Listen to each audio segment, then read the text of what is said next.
I want to do. I know the Lord loves righteous deeds. I know that.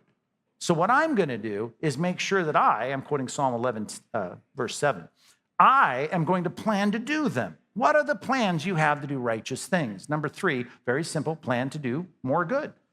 Did you do some good last year? Well, some of it you just kind of stumbled into. How about we plan it this year? Plan the road trip to good. What am I going to do? How am I going to do good in my family? How am I going to do good at my work? How am I going to do good with my neighbors and my friends? What righteous things am I going to accomplish? I love the word resolve. It's a great text. This is one of the reasons this is one of my favorite texts. But it's the same word that Daniel uses about staying kosher in the midst of a non-kosher situation. And see, resolved, right? He was going to continue to do what God asked him to, resolved to not eat the king's food. Or even the passage that I quote at the beginning of a little booklet I wrote on being resolved. In Psalm 132, verses 1 through 5, here we are remembering in this song of ascent as people were pilgrimaging to Jerusalem. They would sing this, remember, O Lord, in David's favor, all the hardships he endured, and how he swore to Yahweh and vowed to the mighty one of Jacob that he will not enter his house or go into his bed or give sleep to his eyes or slumber to his eyelids until he finds a place for the Lord, a dwelling place for the mighty one of Jacob. Now, God didn't allow him to build the building, but he had vowed and promised, God, this is the good I want to do for your glory this year. Think about it.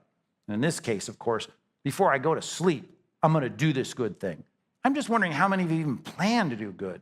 And I'm saying this is a good and godly thing to plan. And if your theology on sanctification is all about you just kind of going with the flow and thinking the Spirit, whatever that means to you, the Spirit is going to somehow move you into doing good. I understand the Spirit has promised the new covenant promise of the Old Testament, Ezekiel, to move you, in Jeremiah 31, to move you to do good. But you have to fully cooperate in this. As a matter of fact, let me make this clear. It's going to be work to plan and execute righteous deeds. It's going to be work. It's always going to be. He says, make every effort, 2 Peter chapter 1, make every effort to add to your faith. And they list all these virtues. It's going to be work, every effort. Or as it says in Philippians chapter 2, verse 12, work out your salvation with fear and trembling. Oh, well, what about verse 13? Before we camp on verse 13, can you at least stay in verse 12 for a minute? Work out your salvation. That word, ergos, work, it's struggle. How about gymnazo, right? Training in godliness. This is going to be work. And it starts with you working with a pad of paper maybe and just sitting down and saying, what good do I want to accomplish? Even, let's do it once a month. What righteous things do I want to do this year? And then I can pray for you and your friends can pray for you. May God fulfill every resolve for good. It's a good place to start. And by the way, Romans chapter 12, would you turn there real quick with me? We won't spend long on this point, but at least let me say this.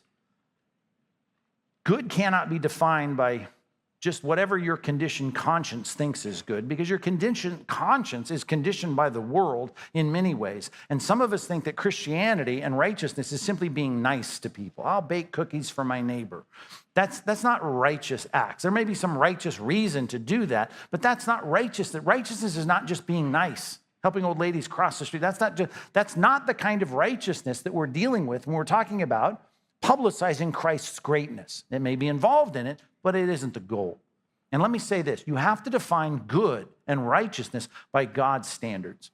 This text is very helpful. I appeal to you, verse 1, Romans 12, therefore, brothers, by the mercies of God, God has been very merciful to us and gracious to us, to present your bodies now as a living sacrifice. God, what can I do for you? Holy and acceptable, two very important words, to God. It has to be holy to God. It has to be acceptable to God. I'm not living a Christian life that's acceptable to my Facebook friends, right? Or the people that follow me on Instagram. I don't care what their definition of good is. I don't even care what my boss's definition of righteousness is. I have to find God's definition and say, I want to live a life this year that is going to be good and doing good that God thinks is good.